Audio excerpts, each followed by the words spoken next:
Balik lagi kita belajar bersama. Hari ini kita akan belajar tentang ekosistem. Subtema yang pertama tentang komponen ekosistem pembelajaran 2.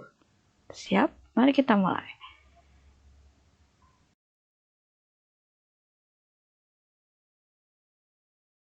Ini adalah kompetensi dasar, tujuan, dan indikator yang akan kalian capai. Diharapkan setelah kalian belajar ini, kalian bisa menguraikan konsep-konsep yang saling berkaitan pada teks non-fiksi. Dalam hal ini kita akan belajar tentang jenis-jenis ekosistem.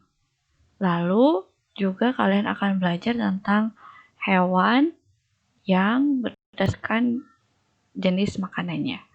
Selain itu juga kita akan menyanyikan lagu yang bertemakan tentang hewan supaya kalian mengetahui tentang tangga nada lagu mayor dan minor. Nah, mari kita mulai. Mari kita awali pembelajaran hari ini dengan berdoa. Silahkan berdoa dengan keyakinannya masing-masing. Berdoa mulai.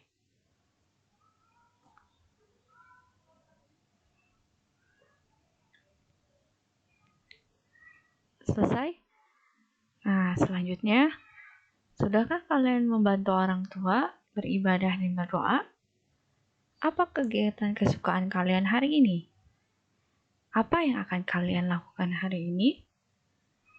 Nah, hari ini kita akan belajar tentang jenis-jenis ekosistem, tentang kelompok hewan berdasarkan makanannya, dan juga tentang lagu yang bertemakan hewan. Nah, manfaatnya adalah kalian bisa menambah wawasan tentang hewan dan ekosistem yang ada di dalamnya. Juga tentang komponen ekosistem. Kita akan belajar seperti yang tadi sudah disampaikan. Materinya adalah tentang jenis-jenis ekosistem, lalu mengelompokkan hewan berdasarkan makanannya, dan lagu yang bertemakan tentang hewan. Selain itu, setelah kalian menyimak materi ini, kalian juga akan berikan tugas. Ada yang pertama adalah menjawab pertanyaan mengenai jenis-jenis ekosistem, lalu juga melengkapi tabel pengelompokan hewan berdasarkan makanannya, dan juga kalian merekam diri kalian menyanyikan lagu yang bertemakan tentang hewan. Nah, untuk pembelajaran pertama, nih, arti isi teks ini.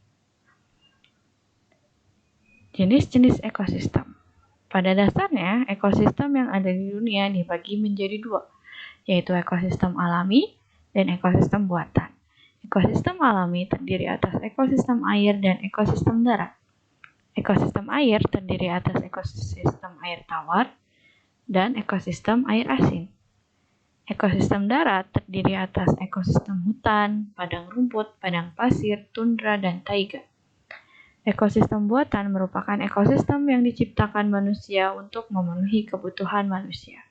Sawah dan bendungan merupakan dua contoh ekosistem buatan. Nah, ini adalah gambar contoh ekosistem air tawar. Ekosistem air tawar contohnya ekosistem danau, kolam, dan sungai. Ekosistem air tawar mendapatkan cukup sinar matahari. Tumbuhan yang paling banyak hidup pada ekosistem ini adalah ganggang. Ekosistem air asin contohnya ekosistem terumbu karang dan ekosistem laut dalam. Berbagai jenis ikan, kerang, koral, dan makhluk laut lainnya hidup pada ekosistem ini. Terdapat juga beberapa jenis hewan kecil dan tumbuhan alga yang dapat membuat sendiri makanannya. Ekosistem hutan hujan. Ekosistem darat contohnya ekosistem hutan hujan tropis, sabana, padang rumput, gurun, taiga, dan tundra. Ekosistem darat ini dibedakan oleh tingkat curah hujan dan iklimnya. Perbedaan tersebut menyebabkan jenis tumbuhan dan hewan yang ada di dalamnya juga berbeda. Tumbuhan seperti rotan dan anggrek, serta hewan seperti kera, burung, badak, dan harimau berada pada ekosistem hutan hujan tropis. Ekosistem sabana memiliki curah hujan yang lebih rendah daripada ekosistem hutan hujan tropis. Hewan-hewan yang hidup di sabana antara lain berbagai jenis serangga dan mamalia seperti zebra dan singa. Berikut ini adalah contoh dari ekosistem hutan hujan. Ekosistem padang rumput memiliki curah hujan yang lebih rendah dibandingkan dengan ekosistem sabana. Tumbuhan khas ekosistem adalah rumput. Hewan yang hidup pada ekosistem ini contohnya bison, singa, anjing liar, serigala, gajah, jerapah, kanguru, dan ular. Gurun merupakan ekosistem yang paling gersang karena curah hujan yang sangat rendah. Tumbuhan jenis kaktus yang memiliki duri untuk mengurangi penguapan banyak tumbuh di sini. Hewan-hewan yang bisa hidup pada ekosistem ini antara lain semut, ular, kadal, kalajengking, dan beberapa hewan malam lainnya. Suhu pada ekosistem taiga sangat rendah pada musim dingin. Taiga biasanya merupakan hutan yang tersusun atas satu jenis tumbuhan seperti cemara, pinus, dan sejenisnya. Hewan seperti beruang hitam dan ajak biasanya hidup di ekosistem ini. Tundra merupakan ekosistem yang dingin dan kering. Banyak jenis tumbuhan tidak bisa hidup pada ekosistem ini karena rendahnya suhu lingkungan sepanjang tahun. Akar-akar tanaman tidak dapat tumbuh pada suhu yang dingin. Tumbuhan jenis rumput tertentu saja yang mampu bertahan. Beberapa jenis burung bersarang di ekosistem tundra pada saat musim panas seperti angsa dan bebek. Berikut ini adalah contohnya. Ini adalah gambar dari ekosistem padang rumput. Ini adalah gambar dari ekosistem gurun.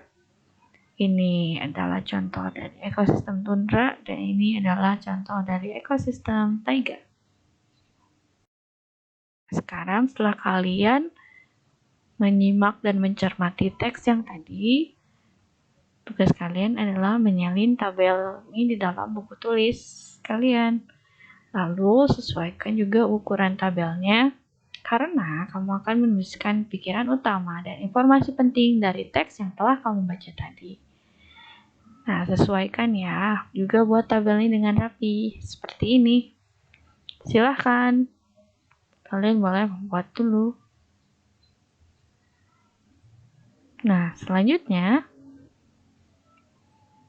kita akan menyimak materi tentang penggolongan hewan dan pengelompokan hewan berdasarkan makanannya.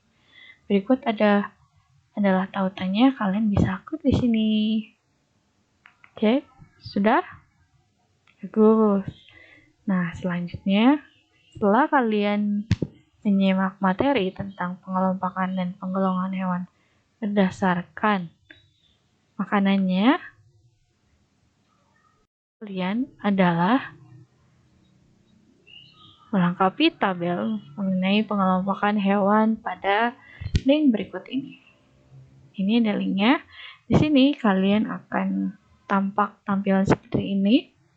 Kalian tidak perlu sign in, hanya menuliskan nama, setelah itu mengklik tombol yang ini. Setelah itu kalian akan masuk ke halaman berikutnya, tinggal klik ini, tombol start. Nah, setelah itu nanti akan ada soalnya. Di sini kalian bisa membaca instruksinya, lalu juga melakukan kegiatannya. Kalian harus menggeser 3 gambar hewan ke dalam masing-masing kelompok dengan benar. Apakah mana yang termasuk herbivora, karnivora, atau omnivora? Masing-masing 3. Oke?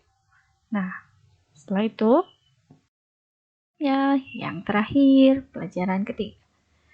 Tahukah kamu bahwa hewan sering dijadikan inspirasi oleh pengarang lagu untuk membuat sebuah lagu? Ada loh beberapa lagu Indonesia yang bertemakan hewan.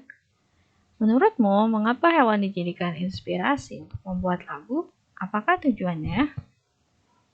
Nah, tugas kalian adalah mencari sebuah lagu bertema hewan yang bernada mayor.